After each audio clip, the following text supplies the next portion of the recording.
More than 2 decades ago, Anne Byrn made her name as the cake mix doctor with 16 best-selling cookbooks that take you on a journey through baking.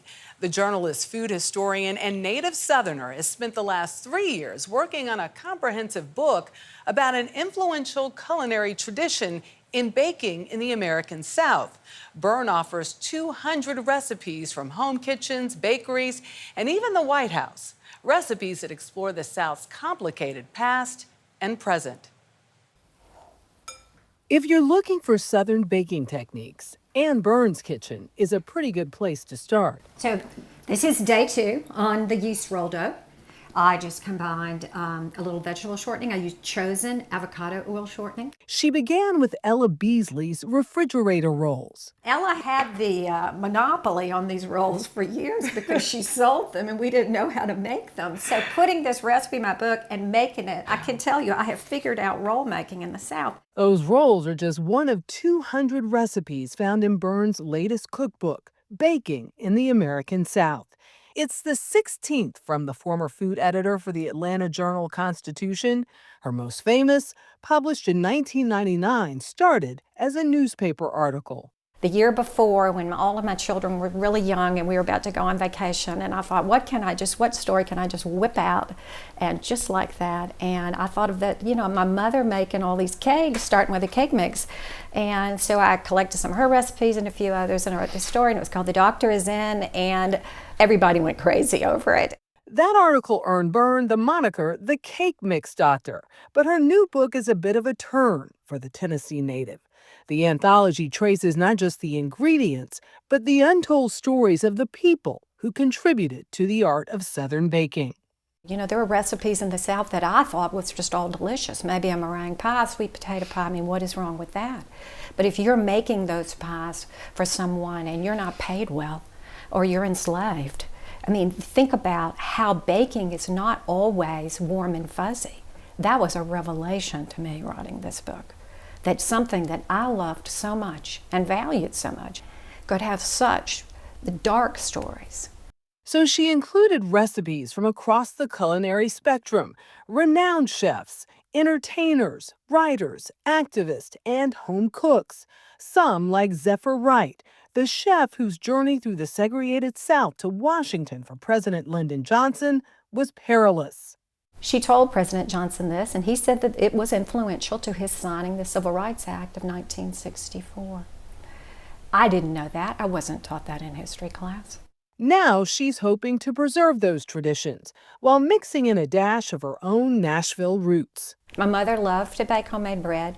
She loved to make homemade pie. But I think just the smells of being in the house, more than anything, was comforting. It made me want to get in the kitchen. With recipes that were kept on index cards in a little wooden box. My mother did a lot of clipping well, there was always storytelling, and there was always menu planning, and always thinking about the next thing that you're going to cook or bake. That love of food and storytelling took her through culinary school in Paris and exposed her to new cuisine in the town that made her famous. I saw the difference in how people in Georgia cooked with what they grew and where their people came from versus where, what grew in Tennessee and where I came from. And that really kind of set in motion, I think, my love affair of Southern cooking and baking, but also my curiosity. Byrn calls those 3 years spent writing on this book an education in empathy. What was the most shocking story for you? The learning about rice culture in South Carolina, absolutely. The enslaved were specifically sought out from Western Africa because they already knew rice cultivation and brought in to run the canals, to do all of the heavy lifting, the digging, where they were subject to bugs, viruses, just awful, awful things. And they also prepared the food. The food on our table continued to tell those stories, a wide range of goodies paying homage to the people and places that created them. Colonnade corn muffins from Atlanta. These are white cornmeal, but they have a little flour and egg. It also makes great corn sticks. I love it. Rona Roberts' savory brown butter cornbread from Lexington, Kentucky. There was also Edna Lewis's sourdough blueberry pancakes from Virginia. So this is just fresh blueberries that I stewed with a tiny bit of sugar and fresh lemon juice. Yeah. Byrne's Aunt Elizabeth's banana pudding from Nashville. Vanilla wafers on the bottom. But the homemade custard. Custard is, or pudding as we call it, is one of the basic recipes of Southern baking. We had strawberry shortcake and lemon chess tart from Jacksonville, and Athaline Payton's devil's food cake from Louisville. She was a black home economist in the early 1900s. She was really way ahead of her time in cooking and baking with chocolate. So you don't see a lot of chocolate. How so? Because people didn't really cook or bake with a lot of chocolate in the South. And finally, the cake of the South. This is Nellie McGowan's cream cheese pound cake. Okay, we're sharing this. Okay, we'll share that one. Pound cakes are the cake of social justice. This was the cake that Georgia Gilmore made in Montgomery, Alabama for the 1956, bus boycott. Pound cakes have supported women. They have been sold at churches and beauty parlors. Yeah. For Anne Byrn, baking in the American South is not just a cookbook.